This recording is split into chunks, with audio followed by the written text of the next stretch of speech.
सीधा और मूर्ख इंसान में बहुत बड़ा अंतर होता है। सीधे वो लोग होते हैं जो अपने काम में मस्त रहते हैं और अपने काम में करते करते अपना मतलब जो कुछ करना है वो अपना ही करना है। और मूर्ख वो इंसान होते हैं जो अगर उनके ऊपर कोई विपत्ति आ रही है, परेशानी आ रही है, तो उसका वो जवाब नहीं दे पा रहे हैं या वो जवाब देने की कोशिश भी नहीं कर रहे हैं। यानी कि वही गांधी जी रूल वाला अपनाते हैं कि भाई एक चांटा किसी ने मार दिया आपके चेहरे पर तो दूसरा गाल भी उसकी तरफ कर देना, ये मूर्खता कहलाती है। इसको अगर सही तरीके से अगर रूपांतरित किया जाए तो आज के समय में जो मुकदमे एक महिला के द्वारा पुरुष के ऊपर कराए जाते हैं, चाहे वो झूठे मुकदमे क्यों ना हो, कहीं ना कहीं पति उन सभी मुकदमों को झेलता चला जाता है। एक के बाद दूसरा, दूसरे के बाद तीसरा, तीसरे के बाद चौथा, चौथे के बाद पांचवा, ये लगातार चलता चला जाता है। और एक इंसान जो सिर्फ और सिर्फ इतना आप तक अपना जीवन सीधेपन में निकाला हो, वो बेचारा सीधा ही बना रहता है। और ये व्यक्ति कुछ समय बाद सीधा नहीं बल्कि मूर्ख कहलाता है। और ये मूर्खता, ये तो मैं शब्द आपको अच्छे शब्द यूज कर रहा हूं, मूर्खता, वरना समाज इसको दूसरे शब्दों में कुछ और कहता है, वो आप समझ सकते हैं कि क्या कहता है।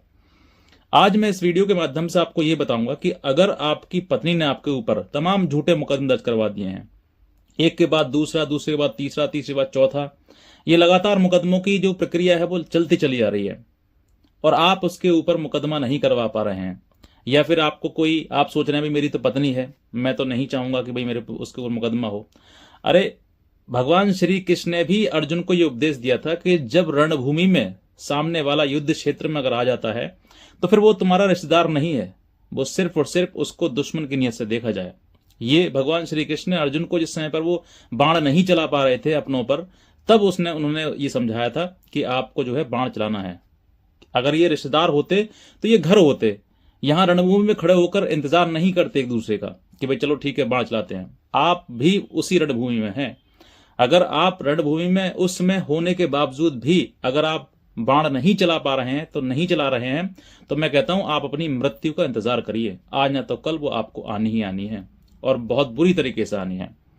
जो पुरुष महिला की गलती होने के बावजूद भी उसके ऊपर कोई मुकदमा दर्ज नहीं करवाते हैं या उसके खिलाफ नहीं लड़ते हैं, तो वो एक तरफ चक्की में पिसते रहते हैं, लगातार चलते रहते हैं।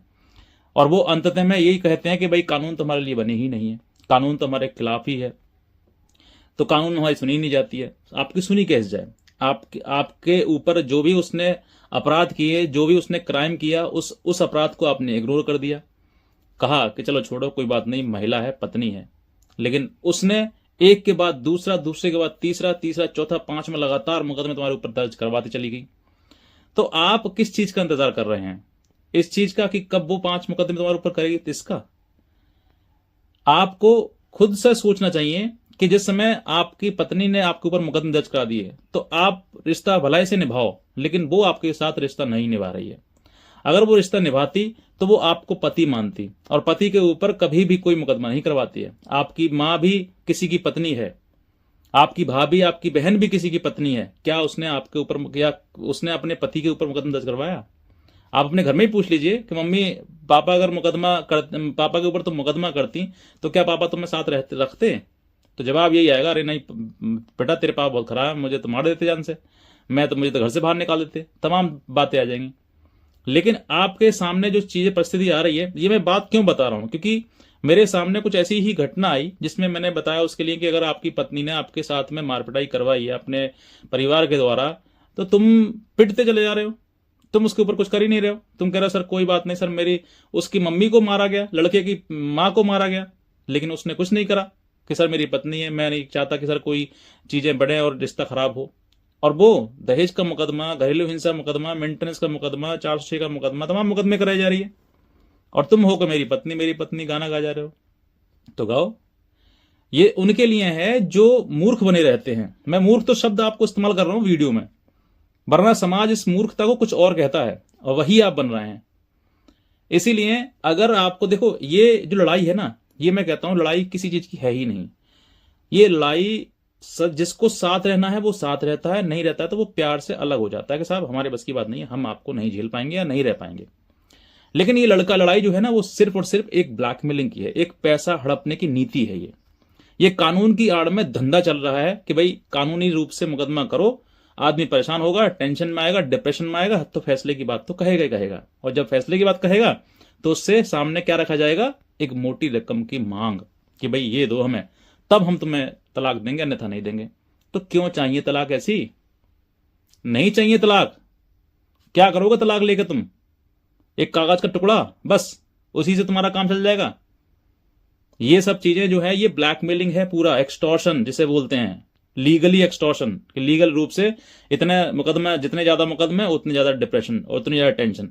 अरे एक नहीं 10 मुकदमे करवा दो आप, उससे बोल दो कि भाई तू एक नहीं 10 मुकदमे और कर मेरे पर, देखूं मुझे तू झुका दे, या देखूं जो तू मुझे अपनी मनमानी पैसा रकम निकलवा ले।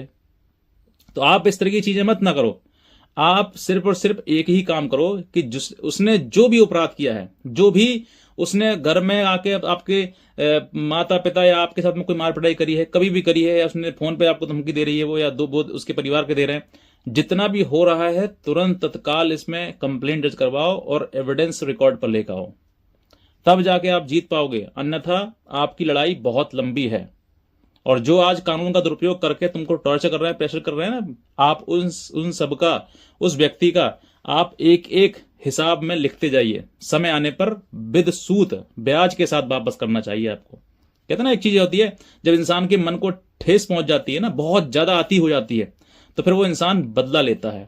और बदले की कोई उम्र नहीं होती, 5 साल 10 साल 15 साल 20 साल 25 साल 50 साल, कहीं पर भी तो जाके कोई समय तो ऐसा आएगा जहां पर वापस चीजें आएंगी, वापस दी जाएंगी चीजें। तो आप जो है कहीं पर भी कभी भी इन सब चीजों को मत सोचो कि मेरी पत्नी है मैं मुकदमा उस पर नहीं करूंगा। मैं तमाम आपके ऊपर कहता हूं, जब तक आप काउंटर केस नहीं करोगे ना, तब तक सामने वाले को पता लगेगा ही नहीं कि पीड़ा होती क्या है। अगर लड़के के माता पिता ही, उसके परिवार वाले ही कोर्ट में भागते रहेंगे, दौड़ते रहेंगे, कोर्ट में बेइज्जत होते रहेंगे, जलील होते रहेंगे, तो उसको पता कैसे लगेगा कि जलीलता होती क्या है, बेइज्जती होती क्या है, अपमान होता क्या है? कैसे पता लगेगा उसके लिए, जब तक तुम उसके ऊपर काउंटर केस नहीं करोगे। मैं नहीं कहता आपसे कोई ऐसा बेकार केस करिए, आपके ऊपर जो भी उसने द्वारा अपराध किया जा रहा है ढूंढिए, अपराध ढूंढने में लग जाइए कि कौन सा उसने अपराध किया है। जो भी अपराध वो कर रही है, उस अपराध का तुरंत तत्काल आप जवाब दें, तुरंत ही जैसे हो सकता है वैसा उसका अपराध को दर्ज करवाएं कि भाई ये अपराध किया उसने। अभी हाल फिलहाल में ही ऐसा हुआ कि लड़का एक क्लिनिक चलाता था, उसके घर में घुसकर, उसके क्लिनिक में घुसकर उस लड़की के माता पिता ने खूब मार पिटाई करी उसके साथ में, और उसकी कमर की हड्डी तोड़ दी मार मार के उसको।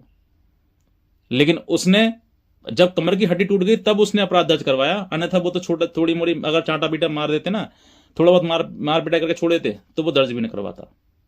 क्योंकि वो एक बेचारा डॉक्टर जो कि अपने सम्मानित जीवन जी रहा है, लेकिन उसको जीवन जीने नहीं दिया, उसको मारा पीटा गया। और उसी पति से मांग रही है मेंटेनेंस। ऑनरेबल हाई कोर्ट ने मेंटेनेंस डिसमिस कर दिया। ये आपने देखा होगा, जजमेंट भी है जिसमें विनीता वाला जजमेंट जो आपका हाई कोर्ट का है, ऑनरेबल हाई कोर्ट का है। तो ऐसी परिस्थितियां तमाम आती हैं भाई साहब कि आप जो है अपने आप को इतना वीक समझ रहे हैं, कमजोर समझ रहे हैं कि भाई हम कुछ नहीं करेंगे, महिला के लिए सब कुछ है। अरे नहीं, आजकल महिलाएं भी जेल जा रही हैं। मैं आपको बता दूं कि अब महिलाओं की संख्या जेल में बढ़ रही है। पहले पुरुषों की थी अत्यधिक संख्या थी, अब महिलाओं की डे टू डे बढ़ रही है। अपराध महिलाएं ज्यादा कर रही हैं क्योंकि उनको कानून का कोई डर है ही नहीं, कोई खौफ है ही नहीं। सिर्फ पुरुषों को डर है कहां भाई हम कानून को कानून में अगर किसी प्रकार से हाथ में लेते हैं कानून को तो हमें जेल जाना पड़ जाएगा। लेकिन महिलाओं को क्या है भाई, महिलाओं को हर व्यक्ति दया दृष्टि से देखता है कि भाई यार महिला है, ये छोड़ो। लोअर कोर्ट मतलब थाने से लेकर कोर्ट, हाई कोर्ट, सब जगह एक दया दृष्टि से देखा जाता है, और देखना भी चाहिए, सम्मान की नजरों से देखना भी चाहिए, मैं कहता हूं। लेकिन उस महिला के लिए नहीं जो सम्मान योग्य है ही नहीं। जो महिला सिर्फ और सिर्फ शोषण कर रही है, उस महिला को सम्मान की नजर से नहीं देखा जाए, उसको दंड दिया जाए। अगर कोई अपराध करती है महिला तो उसको दंड दिया जाए, उसको भी सलाखों के पीछे भेजा जाए। ये नियम भी कहता है। कानून में सभी बराबर हैं, कोई महिला पुरुष नहीं है, सबके सब नागरिक हैं, और जो नागरिक है भारत का, उसको दंड समान प्रक्रिया मिलना चाहिए हर व्यक्ति के लिए। तो देखो, मैं आपको टाइम टू टाइम हर चीज बताता रहता हूं कि आपके सामने भी अगर ऐसी कोई कंडीशन परिस्थिति आ रही है कि हाँ मेरे साथ में उसने इस तरीके से किया है, तो मुझे भी, आपको भी उसके ऊपर दंडिक प्रक्रिया के संबंध में उसके ऊपर भी मुकदमा दर्ज करवाना चाहिए। काउंटर केस में कोई आप रियायत मत बरतो, कोई आप देरी मत करो, जितना भी हो सकता है। मैं कहता हूं आपको, अगर उसने मेंटेनेंस का किया हुआ है तो 340 डालिए, 340 सीआरपीसी का मेंटेनेंस को रोकने के लिए मुकदमा आप दायर करिए। आप उसमें ढूंढिए, ऐसा कोई मुकदमा है ही नहीं जिसमें महिला ने झूठ ना बोला हो। झूठ बोलती ही बोलती है, जॉब कर रही है अच्छे से, लेकिन उसने छिपा लिया सब कुछ, नहीं बताया और मेंटेनेंस लेना है। तो ये सब मिसयूज है, दुरुपयोग है कानून का। कानून भी नहीं कहती कि हमारा कानून का दुरुपयोग किया जाए, लेकिन उस बात को साबित आपको करना पड़ेगा कि हाँ ये दुरुपयोग है। और कोई काउंटर केस, कोई भी उसने, उसके परिवार ने या उसका कोई सगा संबंधी है जो आपको दादागिरी दिखा रहा है, मारपीट करने के लिए धमकी दे रहा है या गाली गलौज कर रहा है, बिना देरी के रिकॉर्ड करो उस कॉल को, या फिर अगर किसी प्रकार से तुम्हारे सामने सामने कर रहा है उसको भी सबक सिखाओ और उसके भी खिलाफ एफआईआर दर्ज करवाओ। बिना काउंटर केस के आपकी कोई नहीं सुनेगा। आप ओरली मौखिक बोलते रहे साहब, उसने हमने मारा पीटा, उन्होंने हमें ऐसा किया वैसा किया, सबूत कहां है? सबूत कहां है? कोर्ट आपसे सबूत मांगेगा। आप एक महिला के ऊपर आरोप लगा रहे हैं कि साहब इसने मारा पीटा, ये कहा वो किया, सबूत कहां है? एविडेंस चाहिए हर चीज के लिए। कानून बिना एविडेंस के नहीं सुनता है साहब। महिला ओरली कहेगी चल जाएगी, लेकिन आपकी नहीं चलेगी। आपको एविडेंस देना पड़ेगा, और एविडेंस देने के लिए आपको दर्ज करवाना पड़ेगा। उसके द्वारा जो भी अपराध किए गए हैं, अगर मानसिक प्रताड़ना उसने आपके साथ की है तो इसकी भी आप कंप्लेंट दर्ज करवाओ। अगर आप पीछे हटोगे तो मैं कहता हूं वो इतना आगे बढ़ जाएगी कि तुमको लूट कर खा जाएगी। कानून उसके पक्ष में है, फेवर में है। उस कानून को का दुरुपयोग करना उसको भली भांति आता है, और अगर नहीं आता तो कोई ना कोई एडवोकेट उसको बता देगा। इसीलिए मैं कहता हूं आपके लिए कि आपको कानून का अगर संरक्षण चाहिए तो आपको उसके द्वारा किए हुए किसी भी अपराध को इग्नोर ना करें, दर्ज करवाएं, जल्द से जल्द करवाएं। देरी करेंगे तो आप पर ही वो भारी पड़ेगा। इसलिए मैं कहता हूं कुछ करवाओ या मत करवाओ, काउंटर केस जरूर करवाओ।